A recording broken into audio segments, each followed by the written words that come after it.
Welcome to America's Healthiest City. I am Will Melton, your host. And damn it, will you start over, Mike?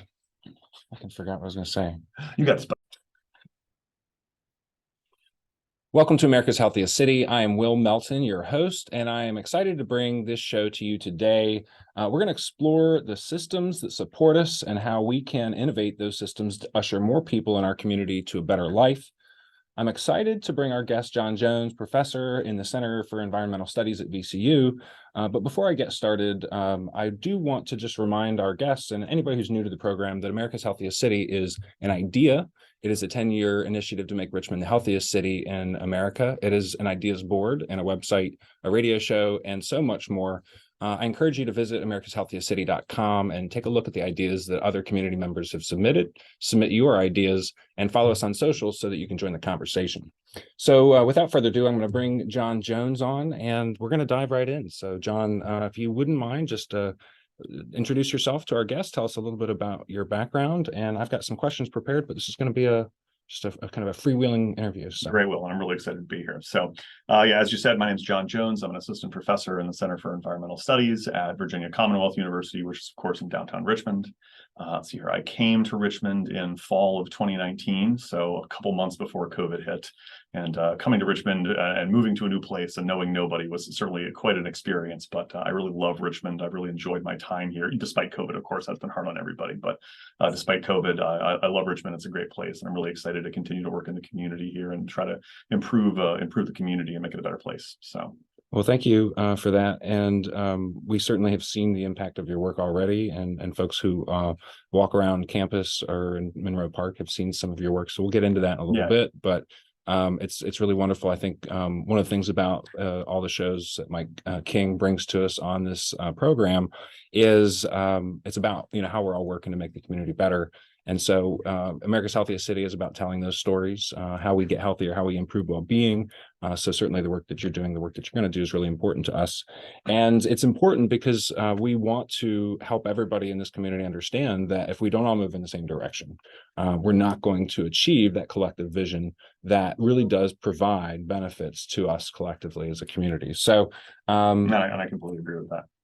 Well, I have lived it to some degree, and certainly, as we go to the community and ask for ambassadors to say, join us and come with us, there's some hesitation. People aren't sure that we can accomplish this goal, and people don't necessarily want to hitch themselves to an idea that they see as maybe a little bit lofty. So part of the work that we've got to do with this show is to tell the stories of what is actually happening, where we are, what the obstacles are, what the solutions to those obstacles are. And so we could talk for hours, and we can cover a lot of ground, and I'm sure I'll have you back in the future to talk about your work. But I want to start with just something that's kind of interesting to me, because I come from a wonderful family, but as a child, of little means. My father was sick. He had disability income, but he didn't work. My mom would often work multiple jobs, and I saw our community show up to make sure that we were, we had the things that we needed. But that shapes you, and I know that you kind of have a similar story, and that led to some really impactful work at VCU. So I want to talk about the Little Ram pantries. Yep. And I don't know as much about it, so I'm going to just let you kind of tell the story about how that kind of came to be and what your involvement is on that front. Yeah. So right before I arrived at VCU, so in I guess all of 2019, so all of 2019, a coworker of mine at VCU, Professor Youngmi Kim, she's in social work. She was analyzing food insecurity, which was the scholarly term that we use to talk about hunger. So just a little bit more of a technical definition. But when most people think of the word hunger, with food insecurity, it's kind of a good synonym for that. But there are some technical differences, but let's not, unless you want to get into that, we can talk about that. But Dr. Kim was looking at food insecurity on the VCU campus, and she found that 35% of our VCU student population, that's undergrads and graduates, deal with food insecurity on some level. And there's some ranges of food insecurity, and that's really in the weeds. And I guess we can go down that road if you want to, but 35% is a very large number. They're talking over 10,000 students. And one of the big things that Dr. Kim found when they did some qualitative investigation is saying, like, why? Like, tell me more about the challenges that you deal with in dealing with food insecurity. one of the questions that they got at was, there is a food pantry on campus. It's called the Ram Pantry. It's existed since, I believe, 2013. That actually detail, I might be slightly wrong on that, but right around there, it's about 8 years or so, 9 years. But a lot of students said that they felt a stigma around using the Ram Pantry, like that they being outed and being seen by people going to this place where you're receiving emergency assistance. A lot of people perceive that to be very negative. And so Dr. Kim was in the process of publishing this research for a number of years, and she let me know and let me see the results of it. And actually just got published kind of recently, so I feel comfortable talking about it. But in fall, let's see here, it would have been December of 2020. So I've been aware of this problem for a while, and I was wandering around the Church Hill neighborhood because I've been looking at different neighborhoods to buy a house in Richmond for quite some time. But the housing market's not really great right now, so I've been waiting. But I was walking around the Church Hill neighborhood near, I believe it's Liddy Park. And there's a Montessori school there, and there's a little wooden box there that I actively saw a woman when I was walking my dog putting food into this box. And I went up to her and I said, hey, what are you doing? What is this? And she says, oh, this is a community food pantry. And I talked with her a little bit about this, and particularly good timing in that she was actively putting the food in. And it's really kind of a take on the little neighborhood library concept that exists in lots and lots of neighborhoods around the country.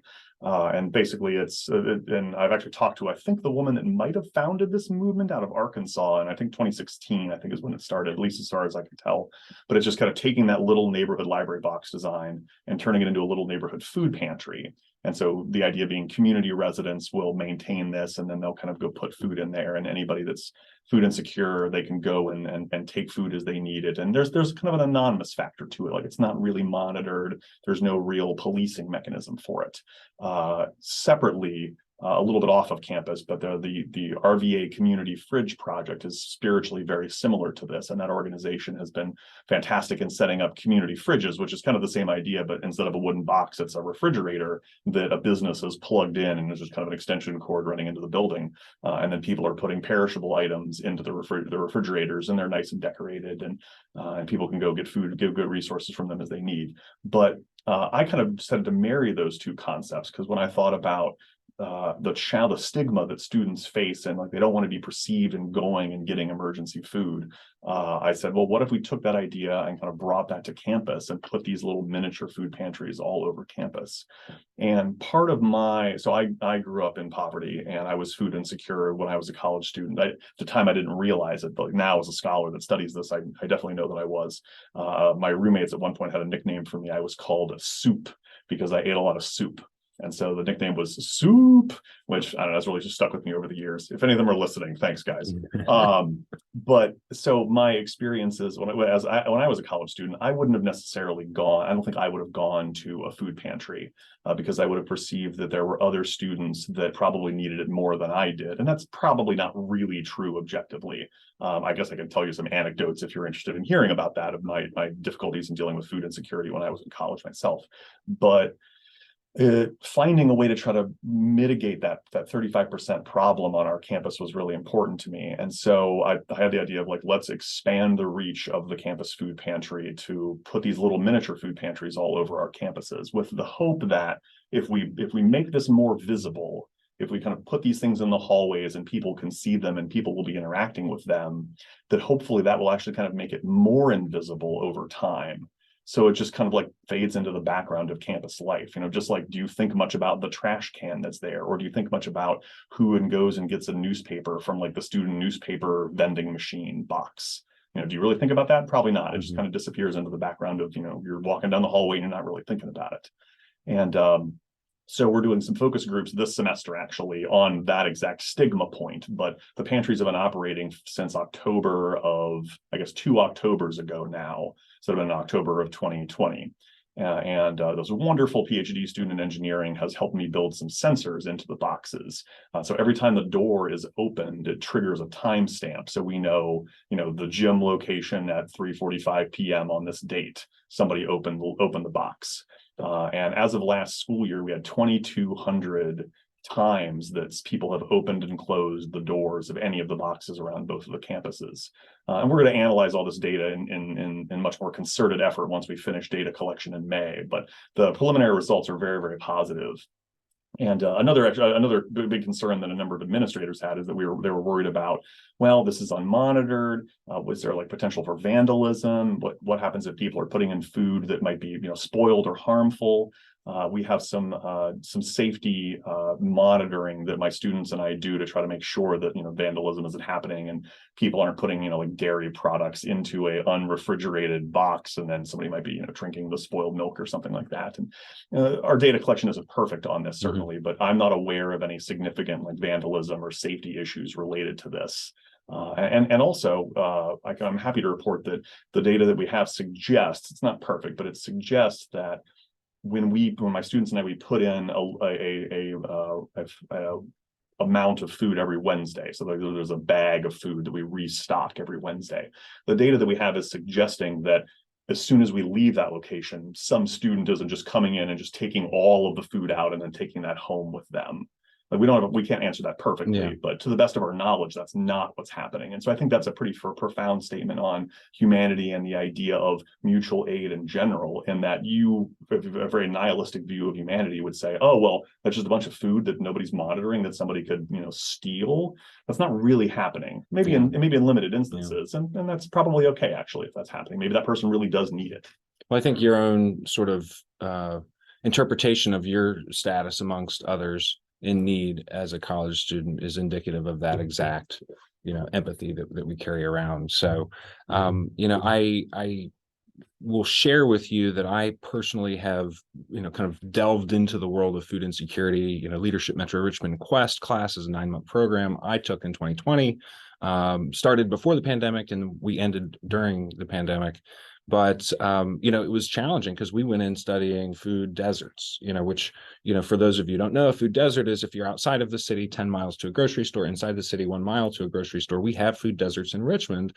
But when we started talking to people from Shalom Farms and from these different organizations that are actually feeding people, we found everybody was saying it's not just about feeding people. It's not just about access. It's not just about affordability. It's about so many other things. And so we want to talk about some of the cultural foundations and the foundations of generational wealth that kind of contribute to these things. But one of the things that I really wanted to kind of think about, and this is a little bit personal to me in the sense that I have somebody in my family who I know many years ago when in college had a similar situation and probably suffered nutritionally as a result and probably had negative effects on learning and all this. But what I know is that there have been sort of generational impacts of that scarcity problem over the course of 2 or 4, however long this went on in college. And so maybe you could speak a little bit more to what your experience was, just like how did it impact your mentality, and do you feel like you fully escaped whatever sort of shifts happened as a result, and so can you speak to that a little bit? That's a really good question. That's a lot. I don't know if I can answer all of that. I'll try though. So neither of my parents cooked. And it was only really in high school that I was able to take a cooking class for the first time. That's really when I got exposed to the idea of what is some semblance of nutrition and how you as an adult or almost adult person can attempt to try to feed yourself. But I like to talk about this in class a lot, is that it's mostly mothers that are recreating food habits for the next generation. And as you said, there's that intergenerational effect. If one of the parents, who probably is the mother but might not be, doesn't necessarily have good cooking skills, or their socioeconomic situation does not afford them the ability to be able to go cook with their families. If they're working 2 or 3 jobs, they may be the best cook that has ever existed, but you don't physically have the time to do the shopping and do the meal prep. Then it's much easier, and logistically you may be the only thing that's possible, to go to a fast food restaurant and go get a complete meal. Because unlike a lot of cooking, which you may create part of a meal, fast food is really good about creating it. They give you an entire meal, like it is a complete experience, as opposed to, I can make pasta, but like that's only just, you just want to just eat pasta, or you just want to eat a salad, like you need a complete meal there. But when I got to college, I I feel like I was food secured during the time that I was on the meal plan, but that was only my first 2 years, so my freshman and sophomore year when I was on the meal plan. But after that, I realized the economics of being on the meal plan really wasn't like I was paying a lot of money that I thought I would it'd be wiser to use elsewhere. And so my junior and senior, and then on into grad school, I was feeding myself basically, and I'm a little ashamed to say it now, but in a lot of ways, I'm really not ashamed to say it. Like my mother was on food stamps and she was giving me some of the food that she was getting from food stamps to give to me, because there really wasn't any other way that I could really feed myself and still like attempt to try to work a job and then also try to get done with school effectively and get done with school enough that I could, succeed and move on into an effective career. Those And bootstraps are right there for you the whole time, right? only because I've only been able to achieve the things that I have because so many people were there helping me along the way. The bootstraps narrative, I think, it really falls flat, I think, in a lot of ways, because ultimately I had a lot of mental perseverance to get where I am today, but if it wasn't for many people helping me along the way, I would not have been able to get myself out of poverty. And really, to answer your question, only since I really got my professor job at VCU and I have a stable salary now for the first time, and I'm 40 now, so it wasn't until like 37 that I really kind of achieved something what we might call like a middle class lifestyle. I did work in government for a number of years in my 20s, but public service, especially at the entry level, doesn't generally speaking pay exceptionally well. Yeah. So I struggled for a lot of my 20s, and then most of my 30s was to getting a PhD, and that's a very long process, and you don't really make a lot of money doing that either. So, I'm not personally a super educated person with regard to having gone to school. I've watched my wife do it. I've watched her go to 3 different programs, and it's hard work. It's long hours. It's a lot of discipline, and I don't have it personally, but you still got to eat in all of that. You got to eat probably more than most people do because there's a lot of brain energy that's being used. Brain energy. Oh yeah. So, I want to talk a little bit about your research because I think anybody can kind of relate and feel empathy for somebody who doesn't have a meal. And I think what this program is really about is, last week we had on some great people from Underground Kitchen Community First and talking about how they have fed, 250,000 people in the community, really healthy meals, and how they've actually helped people with their health and get off of medication and lose weight and all this. And so we know that feeding people can solve the problem, but there are these foundational issues, whether we're talking about culture or psychology or whatever.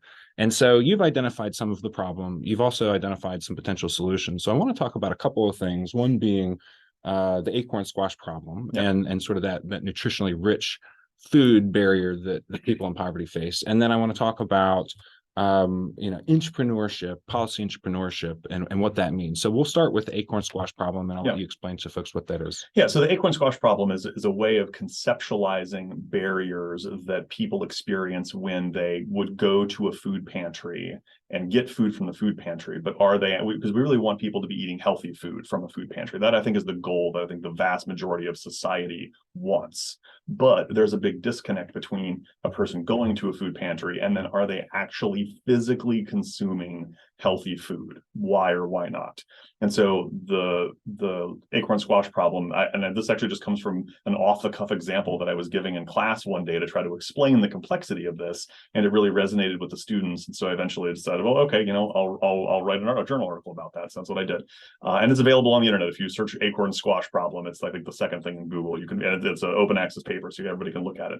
But basically, so in this hypothetical situation, I'm the manager of a food pantry. You come into my food pantry, and I say, Will, thanks so much for coming in today. We're really excited to have you here. A wonderful farmer has donated a massive box of acorn squash, and acorn squash is incredibly nutritious. It's a great source of fiber. It's a great source of, I believe, beta carotene and vitamin C, although don't quote me that, I might be forgetting it right now.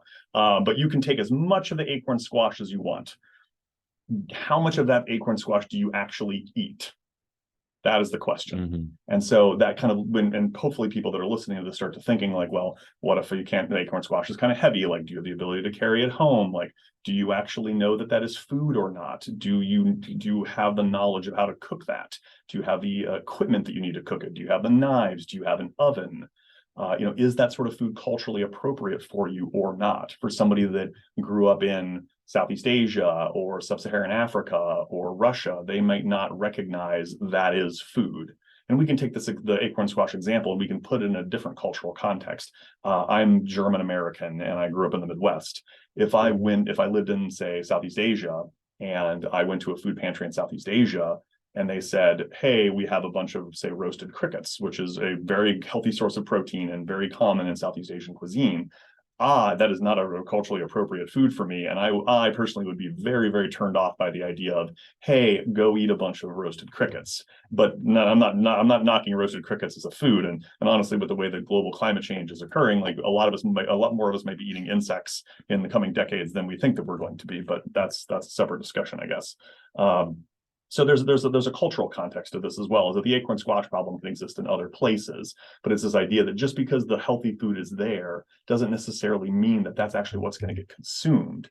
And so we as a society and people interested in emergency food systems, we need to try to correct our thinking a little bit on that point, because I think there's an assumption of, oh, well, I donated this food to the food pantry, therefore somebody's going to consume it. Like that may happen, but that doesn't necessarily happen. You're listening to America's Healthiest City on ESPN Richmond. I am your host, Will Melton, and you're listening with John Jones, professor at VCU of the Environmental Sciences Center. Center for Environmental Studies, yeah. I knew I was going to get it close wrong. enough. It's okay. It's a very long name. So to make sure we stay on time with the show, I want to talk before we go out about what policy entrepreneurship is and how can that help us solve some of the problems that we face? Sure. So my idea around policy entrepreneurship is that to try to affect changes to the local food system, government needs to be involved in that. But traditionally, and when I say traditionally, I really only mean in the last maybe 10, 15 years at the most, have major cities across the country started to recognize the idea of we need a public employee who is devoted to trying to improve the food system of that region. However, traditionally, and once again, traditionally in the last 5 to 10 years, that job is conceptualized as in what we call an unclassified way, and that job is appointed at the will of the politician. So the mayor may say, pick a random city. It doesn't have to be Newark, or it doesn't have to be Richmond. The mayor will comes in and says, hey, John, I really want to hire you to improve the food system or whatever. You're going to be a political employee and you're going to work for me. But when you lose election, the new mayor come in and say, hey, I actually really want to focus efforts elsewhere. That job, I'm going to hire somebody else with that headcount. And so all that work, all that inertia to try to change the food system for a positive way kind of goes out the window. And so on some level, I'm advocating that we need classified jobs for people working to try to improve the food system in local government. So that means that they're immune to political pressure. And that's a different type of job classification. This is very in the weeds within public administration, but that's one aspect of what I talk about when I talk about policy entrepreneurship. And then we need entrepreneurs, but in a public setting, working for the public good over long term, and they're protected from potential changes in political winds. Because ultimately, the challenge of how are people going to eat and how can we make sure that our citizens are healthy and residents are healthy, that is a challenge that is going to be present for everybody, and politics shouldn't necessarily matter for that. Who is the mayor, who is the commissioner, that shouldn't matter for that. Well, I think that's something that we should all be able to get behind, and something I'll certainly carry forward with my contacts and conversations. So I want to remind the audience that americashealthiestcity.com is the website that you can go to engage in the conversation, take a look at ideas that have been submitted to the website, leave your comments, and listen to this show as well as consume other media on what is happening in Richmond to make us a healthier city. On that subject, I wanted to give you a chance to just to maybe throw out some ideas of your own that you would want us to add to the site. And really, this is something that it might be big. Maybe it's something that a company or an organization or government takes on. But we want to think that everybody can move the needle by small ways that can really make a difference. So yeah, so I'm really interested in encouraging micro and small scale food entrepreneurs. So that could be urban farmers, that could be small scale food producers, that could be the breweries that have kind of popped up at Scott's Addition. I think that's all kind of the same thing. A lot of my work kind of conceptualizes these things as quote unquote urban food enterprises. But in a lot of my work, when I talk to these entrepreneurs, they say that they're actually capable of producing a lot more food than they're actually growing. And so that to me suggests it's a problem of demand and not so much a problem of supply. And so to me, that leads to the idea that we need large public institutions like universities or school districts to make local buying commitments, to be saying, we're going to buy X percentage of the food that we're going to serve in our cafeterias that's going to be sourced from a quote unquote local source. Now, local source could be 100 miles from the bird flies from downtown. It could be anything in the state of Virginia. You could define local a lot of different ways. But I think moving in that direction will send a demand signal to local producers, local entrepreneurs to say, hey, I could grow a bunch of broccoli at my farm and sell that to, VCU's cafeteria or Henrico School's cafeteria. And so I've spoke to some folks at these different institutions around the region, and broadly they're interested in that. But we need a much more public pressure, I think, to try to encourage these organizations to move in that direction. Because I think that the administrators, I think, are broadly maybe interested in that idea, but I think we need a little bit of a push to kind of move them in that direction. And political leadership potentially could be instrumental in kind of moving in that direction as well.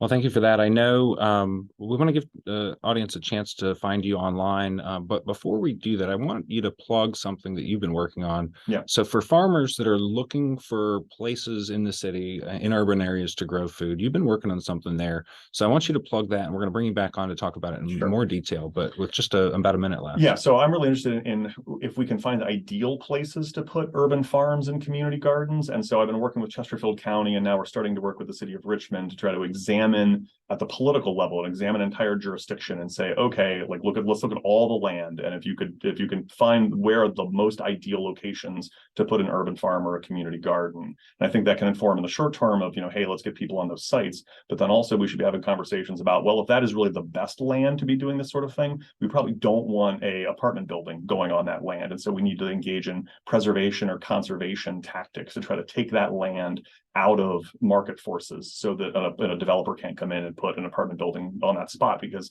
that is really the best spot for a suburban or urban farm or a community garden. Wonderful. Well, I can't wait to talk more about that and the progress you make. For the audience's pleasure, where can folks find you online? So I'm not really much into social media, but you can do a search for John Jones at VCU, and that'll take you to my scholarly webpage. There's a URL, but I'm not super great at it. Maybe we can get it in the show notes or something like that. Yeah, absolutely. We'll do it. So, we can't wait to have you back. You've been listening to America's Healthiest City on ESPN Richmond 106.1, 6 a.m. Thursdays. We'll see you next week.